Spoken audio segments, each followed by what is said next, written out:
Hello and welcome back to the channel. Thank you for joining me here today. If you're new here, this channel is all about homesteading in a frugal way. We're a large family who love to grow our own food, we love foraging, we love getting out in nature, and we do all of this in as frugal a way as possible. So what I'd like to do today is give you a bit of an update. So we're in June now, so I'll give you a June update of the garden, and I will share a few hints and tips along the way. We may get out for a walk later and I might be able to share some of that with you too. In the meantime, I'm going to crack on and get a few jobs done and I will take you along with me. Let's get straight into the video. So, one thing I really urge you to do is to get yourself a water butt.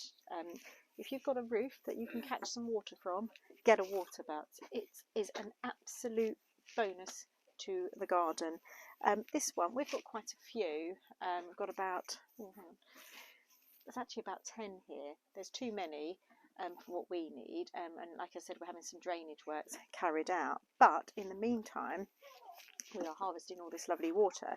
And I definitely will be keeping some, just not all of them. This one is, how big is it? This one is 350 litres, 75 gallons, so it's huge. So it's really useful for watering our plants, for using for the vase of flowers. Some people I do know even use it for flushing their toilets. But yeah, it's really, really useful. So get yourself a water butt. Another thing I want to suggest is, if you follow me over here, cut flowers from your garden. Doesn't matter what they are, even grasses.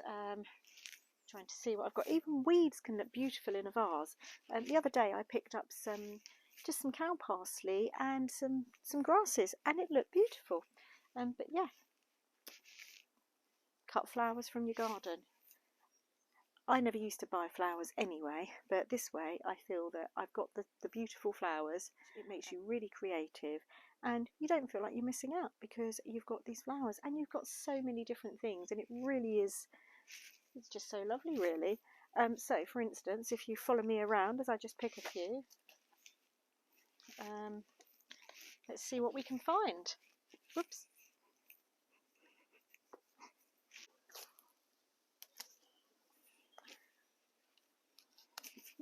So you can see here just some grasses just down here, even some seed heads of things.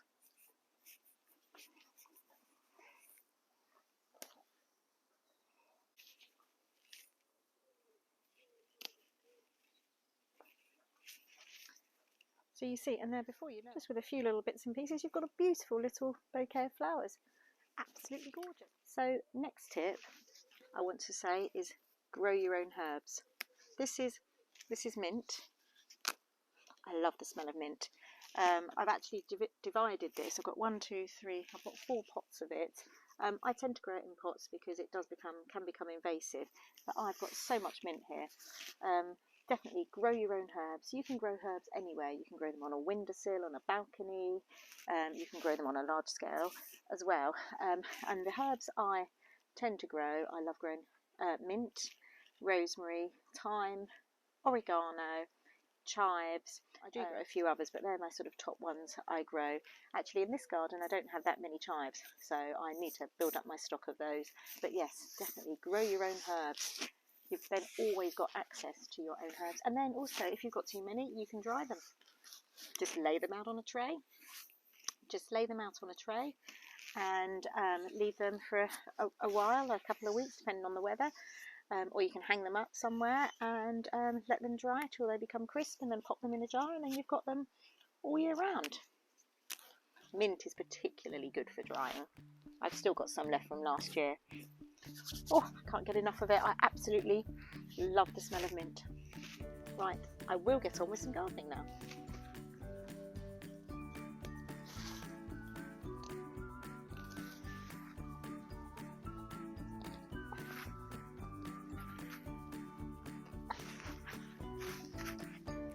So my next tip is, if you have a garden every single day.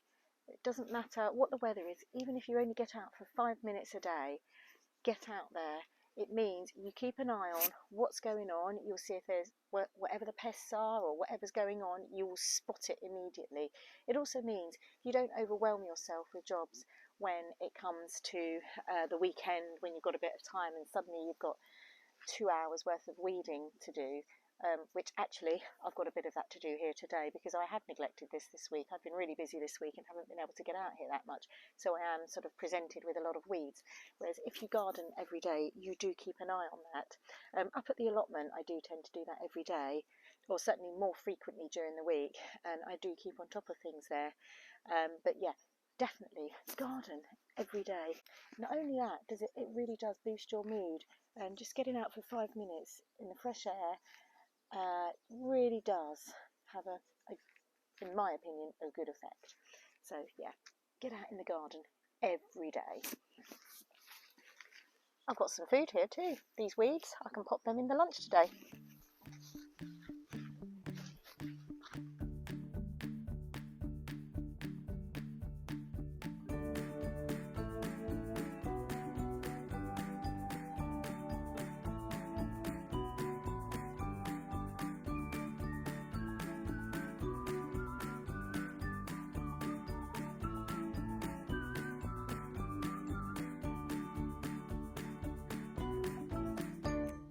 So we're going to begin the tour just outside the back door.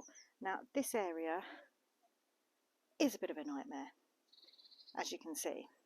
Now when we first moved in, there was gravel all the way here. This was all completely overgrown with weeds really high up. So what we've done is we've cleared the weeds here, put some membrane down. What we've done here, now this may seem a bit bonkers to you guys, but anyway, this is what we've done. We have been picking up all the gravel from here and using it in other areas because we're about to undergo some drainage works, and this whole area is going to be dug up. We've got a few drainage issues that need addressing, so hence why we're digging this up, because we thought, well, if the digger's going to come on and start digging up, we're going to lose all this gravel. We might as well put it to use elsewhere. So we've been spending a bit of time. We do a little bit every day. There's a child just walking past. Yeah, so that's what we're doing here. Now there is this sort of bed here. It's pretty overgrown. I was basically seeing what we've got. And now I can see we've obviously got an awful lot of oxeye daisies. There's some lovely salvias, and there's some alchemilla mollis. There's a weigela there. There's a flowering quince, and there's a couple of other bits and pieces. So what I'm going to be doing in the next couple of weeks is digging up the plants I want to keep and popping them in pots. And because obviously the digger's coming through, so all this is coming out, and this is all going to be redone. So this whole area, as you can see, there's quite a lot of work to do. It's quite a large area. If I just come back, this whole area, you're going to see a lot of change here. The plan is to, we need to do another retaining wall here, and we found some sleepers tucked right over here somewhere that are just not doing anything, so I think we're going to use those. And then the plan here is to have some vegetable beds outside the kitchen door here, some raised ones. So yeah, hopefully you'll be able to see the progress of that. Now, so we've come out of the kitchen door, and we walk up here, up these rather lovely steps that again need a bit of work. I've just spotted there, I found a geranium that I dug out of where all the weeds were, and I'd forgotten about it, so I must put that up. So we come up these steps into the main garden. Now we knew this was going to be an issue. As you can see, I'm just going to go up. There are lots and lots and lots of trees and very little sunlight. So we know that we're going to have to do some tree work, and it's working out which ones that we need to address. I think walking over here, with this tree here is a pear tree, and the previous owner said to me that it never fruited very well. I have a few reasons why I think this might be. Behind it, just there, that is a twisted willow tree. It's rather large and causing a huge amount of shade. I think that's shading this pear tree out, so we're not getting the fruit. Also, looking down here at the amount of suckers and things, I think it was planted too deep. So what I'm going to do is sort of clear all the grass and everything from around it.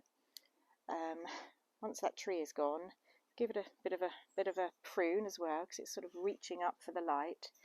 I'm going to give it a couple of years to see if it comes back. If it doesn't, then we'll try something else, but I'm going to give it a chance. Right, let's move on. So over here, this is the area. I don't know if you remember, this was right up here in weeds, nettles, brambles, you name it. It was horrendous. There was a fruit cage, and the only way we could get to the fruit bushes, here's one here, is we had to hack them right down to the ground here. Because they were pretty tall, to be fair. They were right up here, all covered in brambles and things. So we hacked them all down to here, and cleared all the weeds. Well, pretty much what we did is we hacked all the weeds down, and then we used all the removal boxes from when we moved house, and we plonked them down. And then we had an area in another part of the garden where there was a load of soil, compost and dilapidated chicken sheds and things. We transported all that soil over to here. We then had a tree removed, which gave us the wood chip. So it sort of evolved and turned into a vegetable garden. And it's about the only sunny spot in the garden at the moment, really. So that's another reason why we did it. So anyway, we've kept a lot of the fruit bushes because we're not sure what we're going to do, whether we're going to keep it as a fruit garden or what we're going to do with it. But I'll just let you know what we've got in the vegetable garden. So if we've got the polytunnel just here. This went up really late. I literally just plonked it in, put a few tomatoes and peppers and things in, and just hoped for the best. And it's just about hanging in there. And we've had a couple of disasters at the end. There's a couple here and a couple at the other end. I think that's not frost. I think that's wind damage when we've had a lot of high winds. So I'll be whipping them out. As you can see, I've got a few more plants here to go in. So yeah, this was done, as I say, rather late. What have we got in here? I suppose, yeah, let's just let you know what we've got. We've got one aubergine, just the one, but some lemongrass. Now the lemongrass was looking really sickly, but since it's been in here, it's started to perk up. So I'm really pleased about that. Various tomatoes, we've got various chilies and peppers. I've muddled them up again. I don't know what's what. We shall find out. I've got a cucumber, a couple of random beans. I don't know how they've got in here. That I do think that could be from the children. They keep planting things. And so I'll get some cucumbers in here. Let's move on outside. Right, so this bed here. So it's about, what's the size of it? I'd say it's about 5 foot by 6 foot. And what I've got here, I've got a very large patch of Claytonia. I love this. The children love this. Absolutely delicious.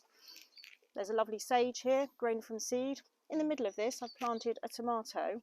Now this has been out for quite some time, and I'm really pleased because I think the Claytonia has given it some protection from the frost. So down here, I've got some spring onions that are just about ready. And there's a patch of turnips. Again, they're just about ready. Down here, I did try and plant a pepper plant. I think that was a mistake because it's quite shady here. What else have we got? More tomatoes. We've got some chard here, some beetroot. We've got some carrots, a couple of rows here. Now, about 4 or 5 days ago, they'd all been nibbled. Something had been out here and it had nibbled the dill and the carrots. My suspicion is a rabbit.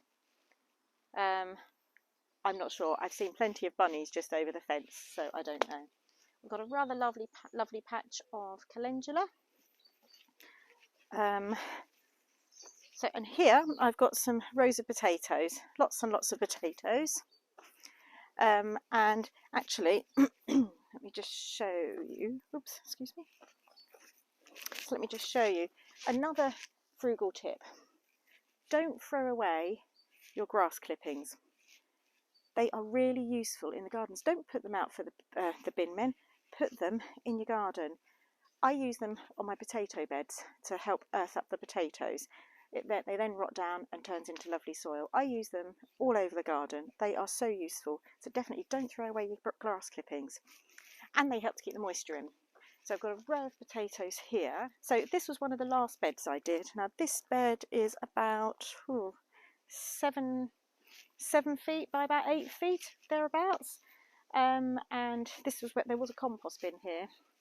I literally cleared it and just chucked the lettuce in because it's all in the shade pretty much, and this has done remarkably well. I'm so chuffed with it. We've got some little gem lettuce there, we've got some Lolla Rossa, forget the name of this one, but they're all sort of cut and come again ones. Here we've got, these are the mustards that have just finished. Well, they finished a while ago, but I'm leaving them because of all the pollinators have loved the flowers. They are covered in black fly now and white fly, but it's attracting all the insects and things, so I'm kind of leaving it there as a cover crop. And actually some of these leaves are still quite edible, so I'm munching on a few of those too. And if you remember, I did that video earlier where I divided all the parsley plants. They have been brilliant. Here's one of them. Here's another one. There's another one here. We have been eating stacks and stacks from this, and they are just amazing. I mean, this is one of those little seedlings, and it's just bulked out. I'm so chuffed with it. It's absolutely brilliant. So the parsley, definitely worth a go. The basil, I did get a few, but not so many. But I won't give up on it. I'll keep trying. I've got a couple of cabbages over there. Let's move on here. Actually, one of my biggest pests in here is the football. I keep noticing lots of bits and pieces from the children where they keep kicking a football on them. Right, let's move on to this bed. So I've got another potato bed here, but also interspersed, I've got some peas, some sort of Monge 2 variety that are just coming, they're just climbing up here now. And then here I've got some runner beans. Now they look a bit yellowy. I think that's because it was a bit cold, but they seem to be picking up now, so I think they'll be fine. As you can see, I've still got the fruit bushes here, and all this growth up to here is this year's growth. That's what it's put on. Because it's an old bush, I'm assuming, it's just got that energy there to really grow. Moving round underneath this rather lovely, I don't know if you can see here, plum tree. I think it's a damson. I think that's what the lady told me, but I'm not so sure. But I'm really pleased to have that. We've got a gooseberry bush here. So this bed, this is my troublesome bed. I've got broad beans here. Now, this year they have been attacked by the black fly terribly. It's the worst case of it I've ever seen. They've got black fly and they've got green fly. They've also got, I've just noticed, chocolate, I think that's chocolate spot. So I've never had this with broad beans, not to this extent. So I'm just thinking now, do I leave them in and just harvest what I can, or do I just have the lot out and be done with it? Equally, the other problem I've got, in fact, I'm going to dig these up now. This is the elephant garlic that I grew a couple of bulbs from my previous plot.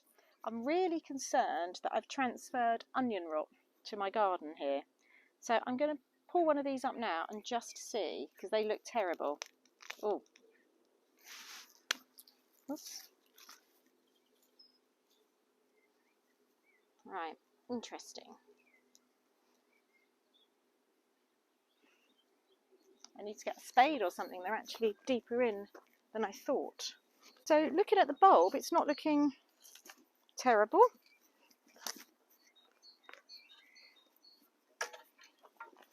Let's have a look. Wow, the roots.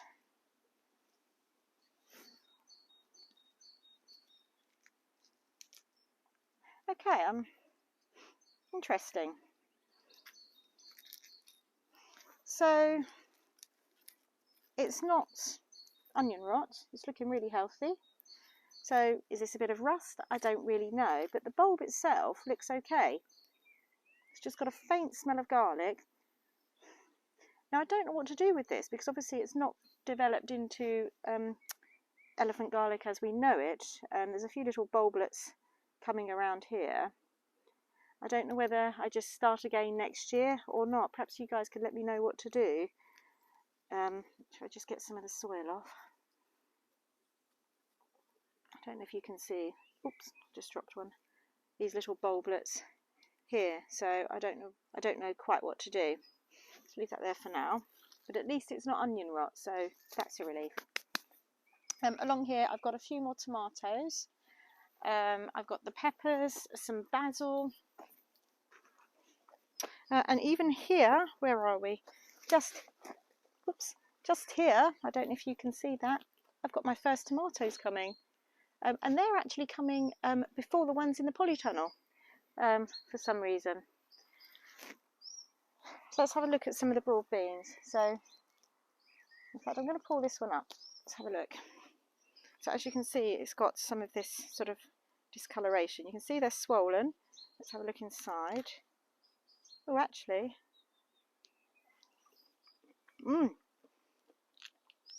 they're looking good. They're pretty much ready.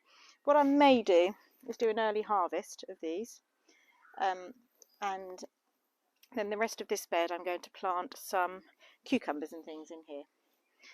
Right, let's move around to here. I've got a couple more potatoes here. My rhubarb plants just about hanging in there. These two are a different variety to these. They're a smaller variety. So this is my main onion bed, and as you can see behind me, we've got a field. The wind whips across here, and these poor onions have just been blown about so much. And also we've got, as you can see here, all the weeds, the nettles, the brambles. I can't see any thistles. Oh, and then we've got the creeping buttercup. So we are fighting against all of this here. And actually, even though I've used all the cardboard and what have you, I am still getting the weeds coming up. It is a challenge. I probably need to get some more wood chippings down and more compost on here, which is what I will do. I've just been giving it a very light weed through here, believe it or not, this has been weeded. But I'm mostly getting out things like the nettles and the taller weeds. I'm not worrying so much about the smaller ones. Once I've harvested the onions, I'll come in and do that. So that's pretty much it for the vegetable garden. Oh, just here, just before we go, I've got some sorrel, red veined sorrel. It's rather lovely. Oh, and there's some beetroot at the end there too. If you spin around here to this bed, this was another bed that was really high in weeds and suckers and things from plants, and so what I've been using this as really is more of a holding bed for plants that I'm rescuing from other areas of the garden. So for instance, the iris, they were over where the compost bin was, and I needed somewhere to transfer them. The same for these. All the different plants I've pretty much just put in here just to hold them until I know where I want them to go in the future. I've obviously stuck in a few edibles as well. I've got a gooseberry over the back here. I've got a rhubarb. Oh, no, I didn't plant this. That's just found its way there. A potato. What else have we got? I think this, I do believe this might be a sucker from the plum tree. I may be wrong, but it pretty much looks like it is to me, so that will need to come out. I'm moving around here. Whoops. This is our bonfire pile. Now here is a very lovely red hazel, which we will work on coppicing it so we can use some of the sticks. It's obviously not been done recently, so we will be dealing with that and having some lovely hazel sticks. Over here. So over here we've got a comfrey bed, which is quite nice, and it's fairly contained, so hopefully I should be able to keep in control of that. Then moving round.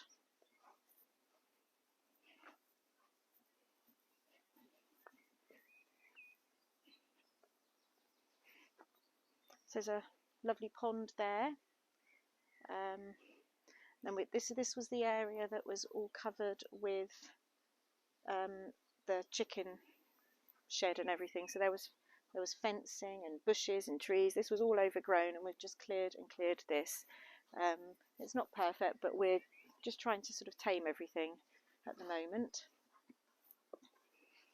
And so this was the area now where all the chicken sheds were, and the compost, and a pigeon, it would seem. And we've turfed this over so that it's much easier to manage. We've got another greenhouse here.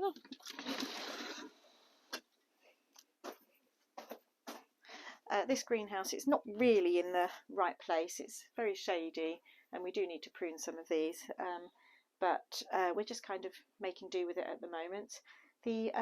Interestingly, the plants are doing really, really well. We've got some really good compost in here, and they're responding. They're absolutely thriving. But whether we get fruit, I don't know. They're certainly putting on a lot of leaf. We've been eating lots of coriander from here, and we've got a few lettuces in here too. So yep, that's that. Here is my pot of potatoes. I'm really excited about these. I love growing potatoes in pots. I'm just digging in to see if I can feel anything. I can. Just leave that there. Right, let's move. Let's go this way actually. And talk about my gooseberries. Now, I inherited these bushes with the house.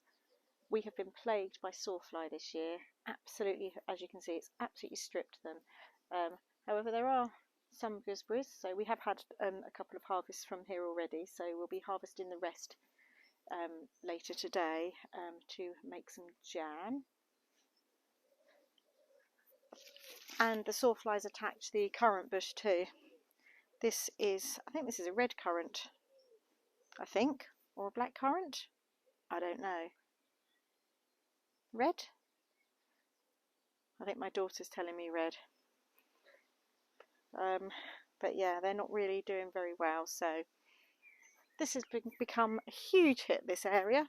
These are just some ash trees that have obviously been sort of tied and twisted around each other, and these are some of the logs from when we had the tree cut down, and we sit here with the fire pit with all the twigs and things that fall down from the tree, and we enjoy lovely evenings just spent here as a family, toasting marshmallows and things, and it's such a lovely spot to sit. So I'm really pleased about this bit.